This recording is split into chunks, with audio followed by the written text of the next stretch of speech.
តើការរីកតម្រង់នោមនឹងកំឡុងពេលពពោះនឹងអាចបណ្ដាលមកពីមូលហេតុអ្វីខ្លះជាទូទៅនៅពេលដែលម៉ាក់គាត់មានពពោះឬក៏មានទម្ងន់ហ្នឹងហើយគាត់មានការឈឺចាប់នៅតំបន់ជុំវិញតាគៀករបស់គាត់ហើយនៅពេលដែលគ្រូពេទ្យពិនិត្យទៅឃើញមានការរីកតម្រង់នោមគឺបណ្ដាលមកពីការចោលទឹកនោមឬក៏អាចមកពីការស្ទះគ្រោះនៅក្នុង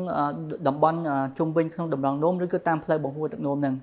ជាទូទៅម៉ាក់អាចមានចេញជារោគសញ្ញាដូចជាឈឺចង្កេះធ្ងន់ធ្ងរឬក៏រួយចង្កេះឬក៏អាចពិបាកក្នុងការនោមមានការនោមឈាមឬក៏កាហាយឬក៏ពេលខ្លះមួយទៀតមានការចុករមាស់ជាខ្លាំង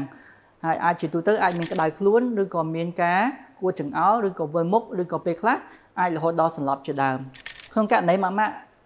មានរោគសញ្ញាទាំងអស់នេះគួរតែជួបជាមួយគ្រូពេទ្យជាបន្ទាន់ដើម្បីរកដំណោះស្រាយដើម្បីជៀសវាងបញ្ហាខូចតម្រង់នោមធ្ងន់ធ្ងរនៅថ្ងៃខាងមុខជួបជាមួយខ្ញុំបាទបញ្ចាំបណ្ឌិតចាន់ស៊ិនទេនៅវីដេអូបន្ទាប់ប្រសិនបើប្រិយមិត្តមានចម្ងល់ឬក៏មានសំណួរអាចទម្លាក់ comment ខាងក្រោមនេះបាន